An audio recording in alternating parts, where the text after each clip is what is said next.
To some, it's a fad. To others, it's a color. But to farmers, being green is a commitment. Some Ohio farmers demonstrate this commitment in creative and unusual ways.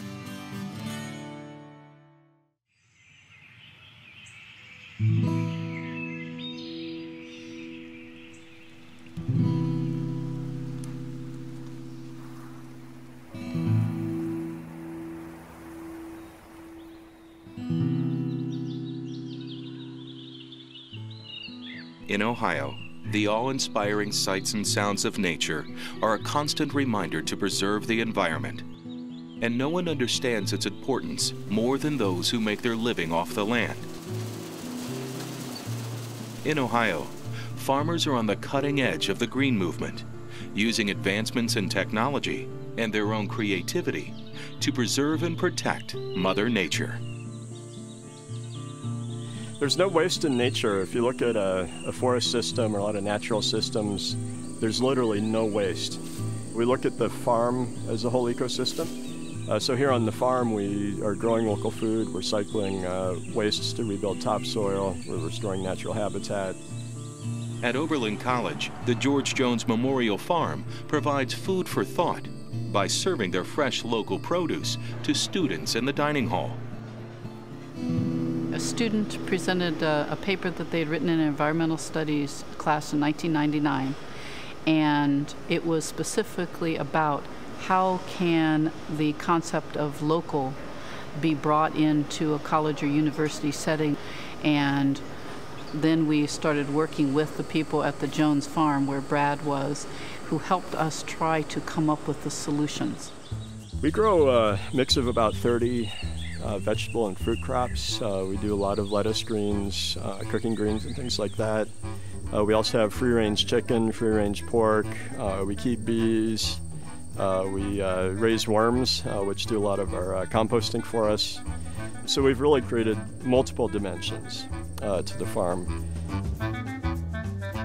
Further south, Kent Peters stays green while providing fresh from the farm greens for his popular Columbus eatery.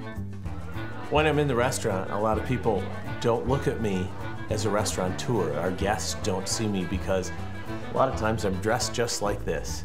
And when they say, "Who are you?" I say, "Well, I'm the silly farmer," because not only do we have the restaurant Black Creek Bistro, but we also own and operate Black Creek Heritage Farms.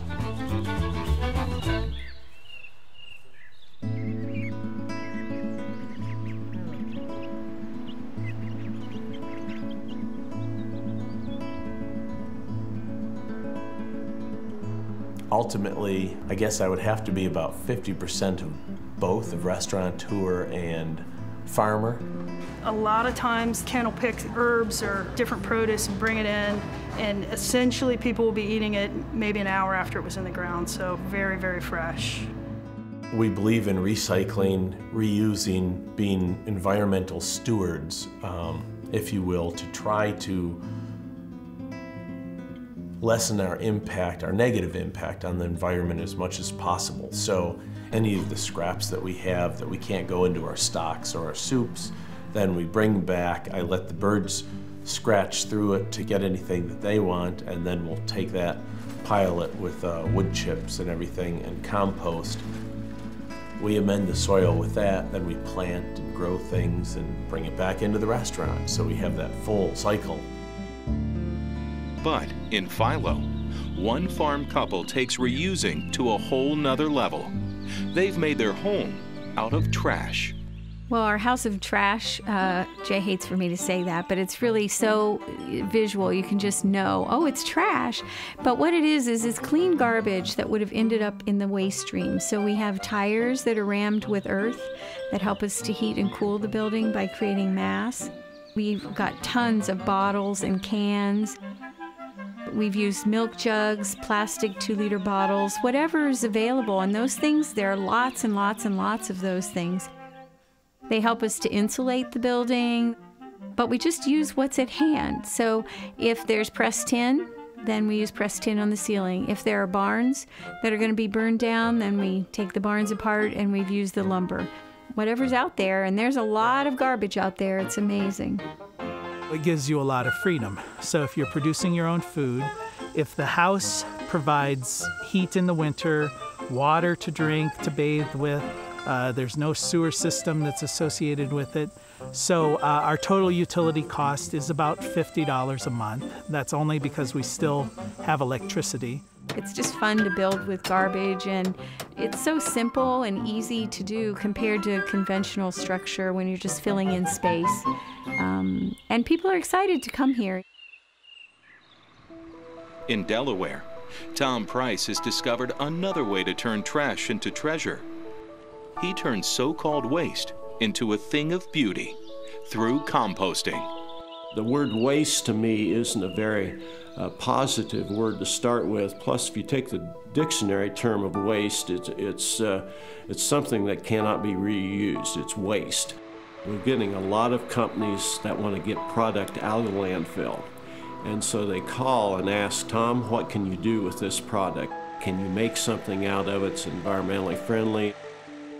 Zoo Brew is the newest one this year, and we're getting all the manure and yard trimmings from the Columbus Zoo.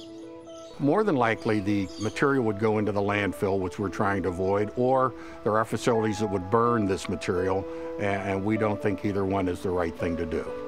He would turn that into product for use on gardens, lawns, and so forth, fertilizer and a natural feed for growing.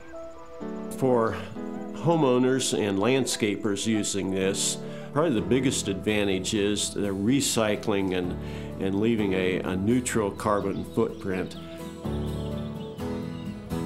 At Bridgewater Dairy, the Weaver family have shed some light on another use for manure.